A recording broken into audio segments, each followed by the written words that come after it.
नमस्कार मित्रांनो, स्वागत आहे तुमचं आताच्या ब्रेकिंग न्यूजमध्ये. मित्रांनो, तुमच्या गृहनिर्माण संस्थेच्या म्हणजेच हाऊसिंग सोसायटीच्या अगदी शेजारी किंवा इमारतीमध्ये दारूचं दुकान उघडलं जाणार असेल तर आता चिंता करण्याची गरज नाही. महाराष्ट्र सरकारनं नियमांमधील एक मोठी त्रुटी दूर करत गृहनिर्माण सोसायट्यांना सर्वात मोठा अधिकार दिलाय. आता नवीन नियमानुसार कोणत्याही गृहनिर्माण संस्थेच्या हद्दीत किंवा लागून दारूचं दुकान सुरू करायचं असल्यास संबंधित सोसायटीचं ना हरकत प्रमाणपत्र म्हणजेच NOC घेणं दारू दुकानदारासाठी अनिवार्य करण्यात आलंय. गृहनिर्माण संस्थेनं जर दारूचं दुकान उघडण्यास नकार दिला किंवा NOC दिली नाही तर संबंधित दुकानदाराला दारू विक्रीचा परवाना हा दिला जाणार नाहीये. याआधी नियमांमधील त्रुटीचा फायदा घेऊन अनेक दुकानदार सोसायट्यांचा विरोध असतानाही दुकानं सुरू करत होते. त्यामुळे रहिवाशांना नाहक त्रासाला सामोरं जावं लागत होतं. परंतु आता राज्य सरकारच्या या नवीन निर्णयामुळे आता सोसायट्यांना व्हीटो पॉवर म्हणजेच एक निर्णायक अधिकार मिळालाय.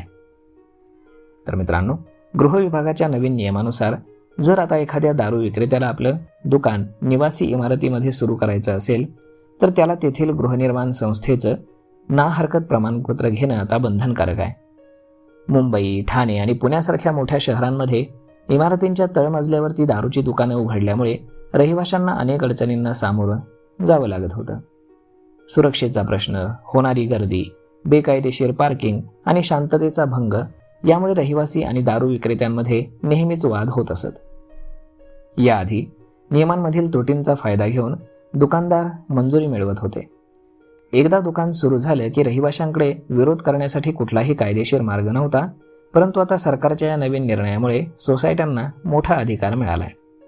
नवीन नियमांमुळे दारू व्यापाऱ्यांकडनं पूर्वी घेतला जाणारा कायद्यातील त्रुटींचा गैरफायदा आता पूर्णपणे बंद झालाय.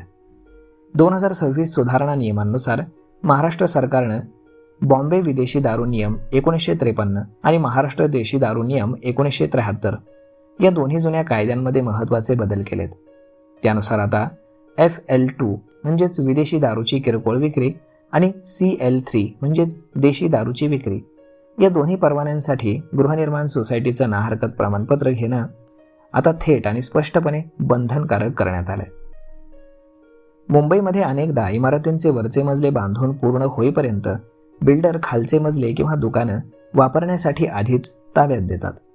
अशावेळी फ्लॅट खरेदीदारांची अधिकृत सोसायटी किंवा व्यवस्थापन समिती म्हणजेच मॅनेजिंग कमिटी ही स्थापन झालेली नसते. याचाच फायदा घेऊन अनेक दारू विक्रेते रहिवाशांची परवानगी न घेताच गुपचूप दारूची दुकानं सुरू करत होते. परंतु आता आंशिक ताबा म्हणजेच POC मिळाल्याच्या टप्प्यावरच सोसायटीची NOC अनिवार्य केल्यामुळे फ्लॅट खरेदीदार आणि रहिवाशी एकत्र येण्यापूर्वीच होणाऱ्या दारू दुकानांच्या अशा मनमानीला आता ब्रेक लागलाय. तर मग मित्रांनो, अशा पद्धतीनं जर तुमच्या सोसायटीतही दारूचं दुकान सुरू होत असेल तरी देखील महाराष्ट्र सरकारनं तुम्हाला एक मोठी ताकद आता दिलेली आहे.